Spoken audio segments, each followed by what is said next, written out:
Re-Zero, Arc 7, Chapter 19, A Vexing Reunion. The man remained motionless, sprawled out on top of the stiff soil. He was neither dead, nor asleep. He simply closed his eyes, organizing his thoughts in silence as he adjusted his unsteady breaths, assembling them, putting them together, building them back. Oi, you alive? Yeah, I'm alive. As someone called out to him overhead, he opened his eyes to see the face of a familiar man. He felt like the man was in possession of exceptional talent, since the boorish impression he gave off persisted even when looking at him upside down. Anyway, that was completely unrelated to resolving the current situation. What happened to those guys? They managed to pass through me, and ran away as fast as they could after they threw you out. You better do something about that. I can't help but feel pain whenever I look at it. That? You mean this? He sat up while scratching his head, glancing towards the side of his body, where the other man had pointed at with a finger. Just then, he spotted the thick arrow embedded into his body. If the arrow piercing his left side had been positioned slightly higher than where it was, then it might have pierced his heart. Although the injury had nearly taken his life, he had few strong emotions about it. Not just about how it looked, but also about the fact that his own flesh had been pierced. Todd, it's not really as painful as it looks, all right? Though it'll be difficult to move for the time being. Jamal, dumbass. Who said they were worried about you? I said it's painful to look at. Hurry up and pull it out. Todd, you're kinda rough with wounded companions, aren't you? And, hearing that from his frowning partner, he reluctantly grabbed the lodged arrow. The trouble with arrow wounds was that the arrow needed to be pulled out before the flesh closed around it. Fortunately, it had only been stuck there a short time, so he was able to pull it out in one go with some exertion. For the flow of blood, he pressed a torn piece of clothing on the opening of the wound and forcefully compressed it to stop the bleeding. Todd, so, here's the arrow just as you ordered. Now what do we do, huh? Jamal, if it's a deep wound, you should withdraw and rest.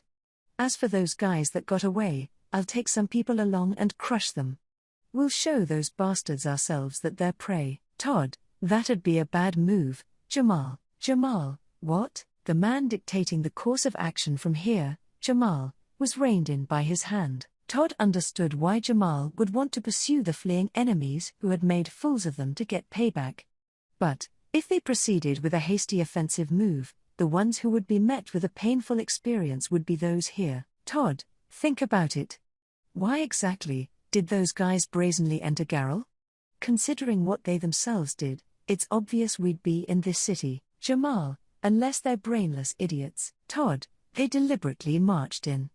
They went as far as to conceal an ambush outside the city. With a glance, Jamal looked at the arrow that had just been extracted and cleared his throat. Jamal, as an experienced military man, had the ability to perceive the direction from which an arrow had been fired and its accuracy, and was able to determine from how high it had been shot. Naturally, he would reach the same conclusion as Todd himself. Jamal, if that's right, their aim is, Todd, to lure out and hunt us Imperial soldiers who'd entered Garrel. If we abruptly chased after them with our entire military strength, or rather, if we pursued them with our small force, we'd be playing in the palm of their hand.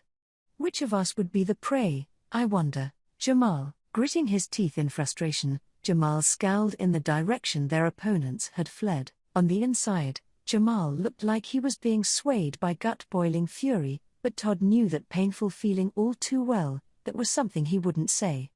Rather than fury, it was admiration that had taken hold in his heart. Brazenly using oneself as a decoy, successfully taking advantage of unpreparedness to lure out a foolish opponent. He was certainly a formidable enemy, a child of war. Todd, I seriously fucked up, failing to kill you. While looking the same direction as Jamal, he softly muttered that, and then, he took a breath, as if he had pulled himself together. Todd, seems we'll have an opportunity for revenge. They'll come back, no matter what. Jamal, when that time comes, I'll show absolutely no mercy. Todd silently nodded in approval of Jamal stifling his anger. Then, for the time being he would confirm this battle as a loss. Moreover, Todd, Jamal, oh, what's with those hands? Todd's legs were stretched out on the ground, both hands extended in his direction, and Jamal frowned. Todd tilted his head at the incomprehension. Just what it looks like, he continued. Todd, piggyback ride. Jamal, die alone. He shrugged his shoulders. Really, that was not a response of true friendship. Stepping strongly on the hard ground, Subaru marched forward with long strides. As he neared his destination, his restlessness increased and his ability to suppress the need to jump out from the ox cart decreased. And so, with the moment of arrival finally at hand, his body leapt forward with vigor. He felt like he heard voices trying to stop him, but they all went in one ear and out the other. Shaking them off, he headed straight for the target building. A wooden building, noticeably larger than the rest, located at the center of the settlement. Entering it, he drew the gazes of several people inside, and, so you have returned. Quicker than my expectations even, an arrogant man brazenly declared, sporting an Oni mask. Saying nothing towards his haughty attitude, Subaru charged straight forward. Letting the momentum carry him, he, without hesitation, peeled off the mask of the man who looked down on him. Letting his mask be removed with little resistance, the man's graceful features became exposed. Grabbing the collar of that unbearable person with his demonic face, Subaru pulled him up into a standing position. Next, he brandished his fist, ready to send his fist flying into that face and, Subaru, wait. Just as Subaru was about to punch him into oblivion, his drawn right arm was forcibly stopped from behind a tall figure, who dyed the ends of their hair red. It was this settlement's clan leader, Myzelda, who had stopped him. Wanting to complain about her action, he opened his mouth, about to say now? Of all times? However, faster than he could object, Myzelda prefaced, saying listen, Myzelda, not the face. Anything else, I'll forgive. Subaru, or Abel, HK, receiving her unwavering answer, Subaru, after a brief moment, delivered his fist directly into Abel's stretched torso. Subaru did not know if Abel had expected to be punched in the face, but, having been hit in a location he was not ready to be hit in, the man let out a cry of pain and took a few steps back. Not all of Subaru's pent-up anger was released by just that, but, Subaru, don't think we're even now, shithead. Abel, humph, what a greedy man you are. The man picked up the Oni mask that had fallen to the side and put it back on. The man who always had something to say back, Abel, having struck the man who was the source of his dam-level pent-up anger, Subaru harshly exhaled, for he had traveled for 3+ days, taking the path back, just for this one strike. Flop. Look sis. Apparently, this is the village of the famous people of Shudrak. It's in the backwoods of the unexplored regions, just like the rumors say. What a find. Medium, whoa. Amazing, big bro. Look. Everyone's abs are ripped just like me. Ripped. Big bro, ripped, flop, mega ripped. The siblings' voiced thoughts echoed throughout the settlement. They were seemingly easygoing, no matter where they were. The duo exchanging their candid opinions were the O'Connell siblings, Flop and Medium. Caught up in the flow of things, they had been invited into the people of Shudrak's settlement. They were in the middle of the plaza, sitting atop their ox cart, surrounded by the Shudrakians who had gathered in curiosity. Their fearless attitude appeared to be a constant even in different lands and environments. Acting like big shots, they showed not a single emotion remotely resembling trepidation, alertness or anxiety, even while drawing the eyes and attention of many. However, they should become more aware of the dangers and harms to one's life and body when interacting with others. It would be more normal and appropriate to be scared, because currently, they were being surrounded by a pretty much unknown, wild tribe. Abel, you have brought back rather noisy company. Were those people required for your journey? If so, the way you and I see value is different. Subaru, I won't deny we value things differently. There's a big difference in how you and I see things.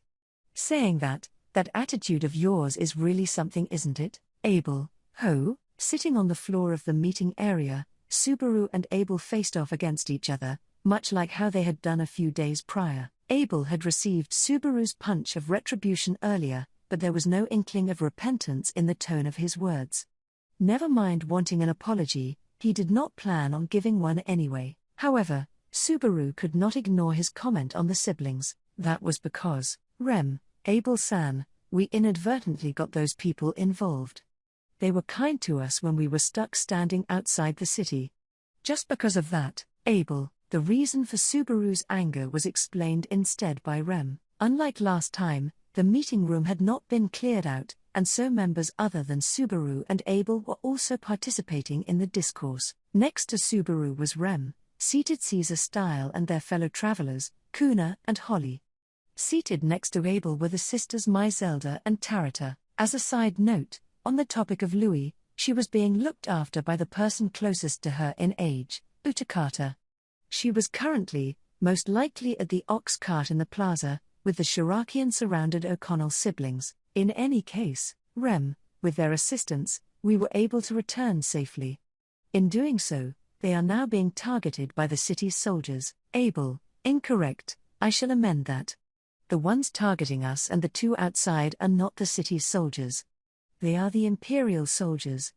The ones who serve this country have become your enemy. Rem and Subaru. From behind his Oni mask, Abel's cold words pierced through Subaru and Rem. Hearing his dry statement, Rem could only avert her light blue eyes tiredly. To be honest, that was the undeniable truth of the situation. Subaru understood that, however, understanding and agreeing with the truth were two different things. Subaru, drawing the badwill of the camp's imperial soldiers was my mistake. Their hostility is also the result of my choices and actions. Abel, that is correct. It is the fate you tied yourself to, even before you encountered the people of Shudrak. Subaru, I can't make excuses for that fate, because the one who made them an enemy is unmistakably me.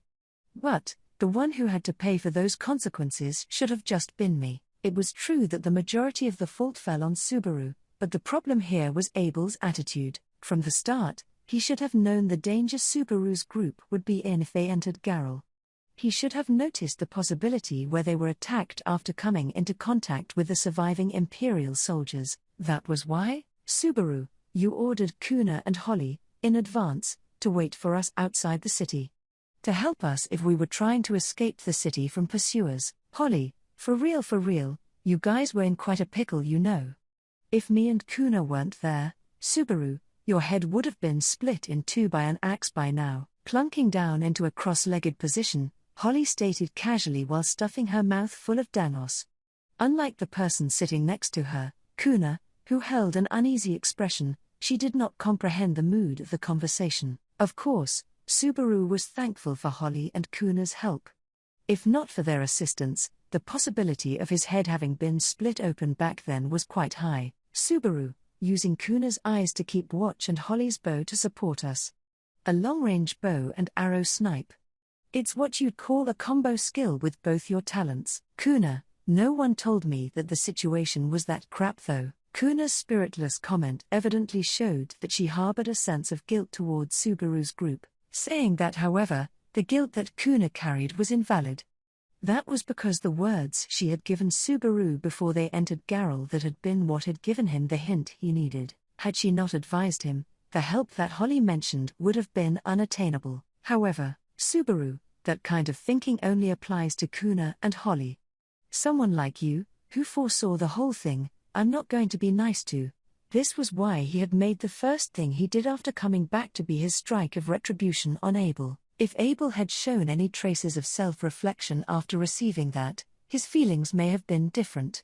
But, mostly as expected, Abel showed no remorse or even any sign that he thought he did something bad. With his unchanging, arrogant attitude, he toyed around with Subaru's anger. Even now, the sharp stare behind his Oni mask showed no clouds of doubt. It was as if he was about to say, "So what of it, Subaru? Oi, why don't you say something instead of shutting up?" Abel, "So what of it, Subaru? You actually said it." With the aggravating response he had predicted becoming reality, Subaru grit his teeth at Abel's words and sharpened his glare. However, Abel coolly let Subaru's accusatory stare slide and, Abel, after returning with vigor and striking me, All you can lay out are dull words of abhorrence?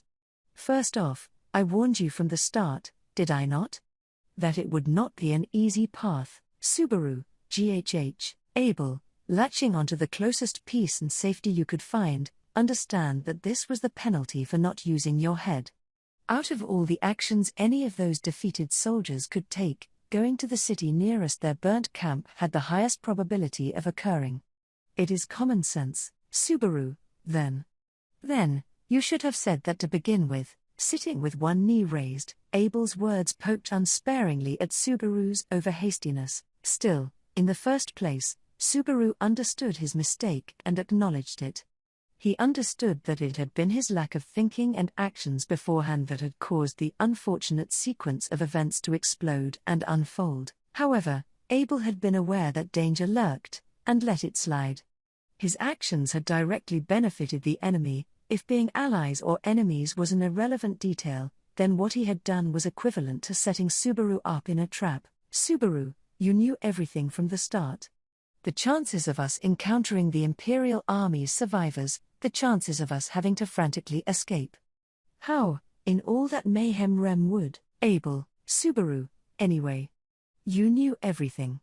But you kept your mouth shut, letting his mouth run off without thinking. Words which should not be spoken almost came tumbling out. Quickly preventing himself from saying any further, Subaru concentrated his anger at Abel, avoiding to look at the face of the person sitting next to him, Rem. Subaru was getting worked up in his flames of anger. Towards that, Abel coolly, no, coldly, gazed towards him. Just how much of this world did this man see through with his penetrating gaze? And, for a person able to see through so much, for what purpose did he toy with Subaru and the others? Subaru, answer me, shithead. Why did you let us, Abel, to save myself from extra work? Nothing more, nothing less. Subaru, extra work? In response to Subaru's angry biting look, Abel let out a sound indistinguishable from a sigh. When Subaru blinked at his response, Abel gently rubbed the ground of the meeting room, and picked up the parched earth in the palm of his hand. Abel, fellows like you value what is seen with your own foolish eyes more than the words of the wise. The intensity of falling raindrops is more eloquent than anything that could come from my mouth. Subaru, Abel, thanks to that, you must feel it keenly. That for you, there is nowhere to run to. As he spoke, he sprinkled the dirt from his palm and scattered it. With just that action, Subaru felt an optical illusion of being terribly and clearly blocked in every direction was very much being thrust toward him. As the emperor of the sacred Wallachian Empire, it was simple to manipulate others with skillful words. In front of the tough sly fox of an emperor, Subaru's complaint was no different from the cries of a caged monkey. So in reality, Subaru was just left at his wit's end. Subaru, ultimately, what is it you want to do? Abel, I have already told you my intentions. To regain what was stolen. To that end, the current empire is my adversary. It is your enemy as well, Subaru, You're telling me to cooperate with you, Abel? For the time being, I have explained I possess no reason to harm you. For the troubled Subaru, Abel's words seeped in like poison. Abel's art of conversation refused to allow for a clear answer to be grasped, and was endowed with cunning as if to mystify Subaru, but, on the other hand, it also felt as though he was attempting to test Subaru. Again and again, Abel did not make any assertions to Subaru, yet he continued to speak, telling him to think for himself, and choose what to take from it. This time as well, Abel was provoking him to rise to his level if he wanted to argue. Currently, Subaru could not rise to his same level of discussion, and His Excellency, the Emperor, was not so kind as to wait for Subaru to obediently rise to the occasion. Subaru, so, everything rests in the palm of your hand? I don't like it, Abel, Unfortunately, I hold only some people in the palm of my hand. It is because of the portion I could not control that currently, I am here, sitting upon the dirt. Subaru, in the reply to what Subaru had spitten out, Abel's self-deprecation was audible. His facial expression was not visible, and the tone of his voice also did not change. Still, it seemed like self-deprecation.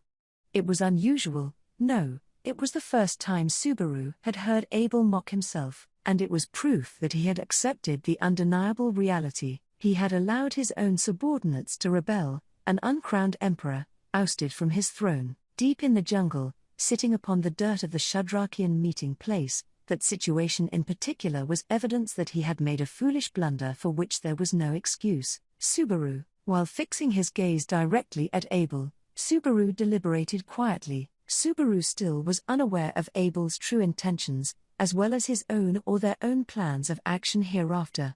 He wished not to be taken for a ride by Abel's calculations yet again, and suffer similar misfortune. Actually, what the hell was Abel thinking? Subaru certainly didn't think that Abel would go so far as scheming to bring Subaru over to his side.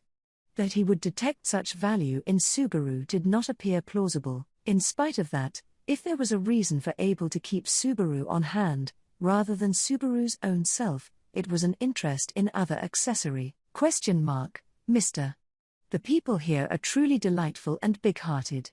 I'm impressed. Subaru, you were? Subaru gasped, right in the middle of his serious deliberation. Losing his footing at the entry to the meeting place, the figure of Flop appeared, his beautiful voice resounding through. In the middle of the meeting place, while he looked out over each face lined up, Flop, oh dear, I apologize for the late greeting. Apparently, it seems the people here are representatives of this village. Oh. Miss Kuna and Miss Holly look alikes too. Kuna, it is us. Holly, it is. Flop, oh right. I'm being rude. Smoothing down his hair with his hands, Flop briskly moved to the center of the assembly, and bowed wearing a friendly smile. Flop, allow me to correct myself, I'm Flop O'Connell. I do peddling with my sister Medium and Boatcliff. It seems for various reasons we ended up accompanying Mr., Mrs., and Niece Y on an incident-filled journey to this position. From now on, everyone, I am in your care. Tarata, is he being polite or not? At Flop's vigorous greeting, Tarata wore a vexed expression. Then with a glance she peeped at the adjacent Myzelda's face. Tarata, sister, what shall be done? Outsiders are ordered to stay back. Myzelda, that's true. Well, he's a sexy man.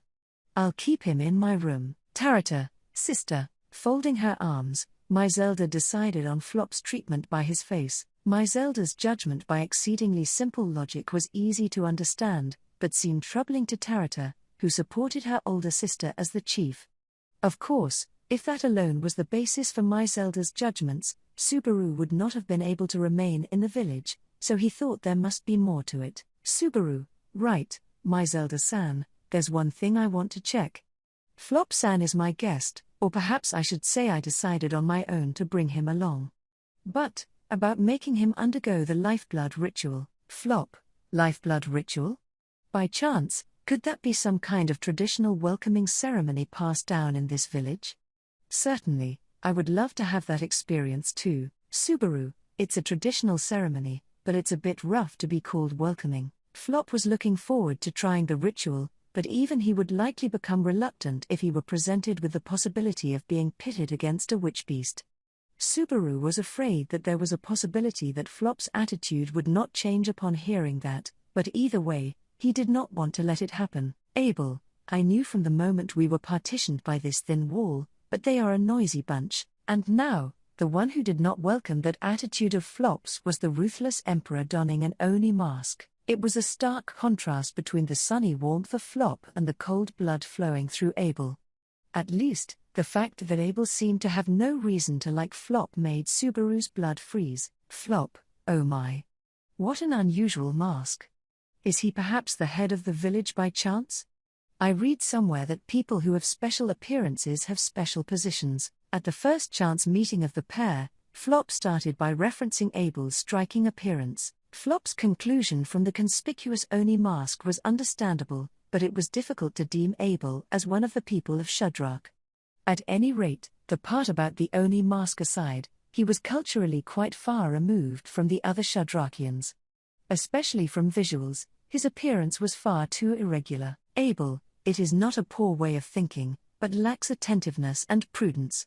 A moment ago, you spoke of your occupation as being that of peddling. Flop, oh, yeah. My sister's Boatcliff pulls the ox cart that carries our goods, and we do trade all over the empire. We are nomadic siblings wandering with the wind. With his hand pressed to his chest, Flop responded as if singing. Outside the building, a voice could be heard saying, "That's my big bro." From the public square. Even though separated by a thin wall, there was a deep bond between the siblings. However, even proof of such a wholesome relationship seemed not to be grounds to able to warm his utterly frozen heart. Upon hearing Flop's reply, Abel sniffed a small humph. "Abel, Natsuki Subaru, you say you picked these up in the city. Subaru, don't go treating people like objects." To start, if I accurately express the state of affairs, a more correct representation is that we were picked up by Flop-san. Abel, the essence is what matters. I am not at leisure to concern myself with trifles. Nevertheless, I will first commend you for returning in this way. It was a great feat. Subaru, sure doesn't feel like praise. What the hell are you scheming? Frankly, Flop and Abel were a bad match in Subaru's view. For that reason, he had planned to ask Flop to wait in the square and introduce him when an opportunity arose, but Abel's reaction was unforeseen by Subaru. But then, Abel's interest was not in Flop's humanity. Naturally, it would not be the presence of Medium, who was known by the loudness of her voice alone, either. As such, the answer was clear. Abel, merchant, to what degree are you acquainted with Garrel? Flop, that's a good question, Mr. Chief. I'm proud to say I'm pretty well known in Garrel. At any rate, it's certain our lives would be over if we traveled too far. Since even peddlers have to get accustomed to travel coming and going from fixed places, Kuna, seems like a fine line between caution and cowardice, huh? Kuna let out an exasperated sigh at Flop's overflowing ever-positive self-confidence, but, listening to Flop's answer, Abel kept silent under his Oni mask. No, Subaru's ears picked up a faint sound out of the silence. It was a small noise from Abel's throat. Abel, how fortuitous. Quite the find, Natsuki Subaru. A peddler intimate with the city would likely happen to know a byway or two. Subaru, oi, hold up, Abel. A byway? What are you suggesting, Abel? Again you look towards another for answers? It would appear you fail to comprehend the purpose of my repeated interrogation. I lack the words to label such ignorance with. Subaru, every single bit of his manner of speaking was aggravating, but he had no retort for Abel's words. Natsuki Subaru was too isolated and helpless to actually break off the discussion here, and turn his back and leave. Therefore, he thought carefully, even if it was annoying. No, even without thinking about it, he had a pretty good grasp on Abel's intention. Just now, it was evident from listening to the interrogation of Flop. Subaru, Abel, are you seriously, Abel? Even slow minds can happen upon the answer if utilized. As expected of your thinking. With trembling lips and stiff cheeks, Subaru looked back, and Abel's penetrating gaze from behind the Oni mask told of his cold-hearted plan. Then, Abel spoke, informing everyone besides Subaru. Abel, the fortress city of Garrel shall fall. That city is necessary as our next base.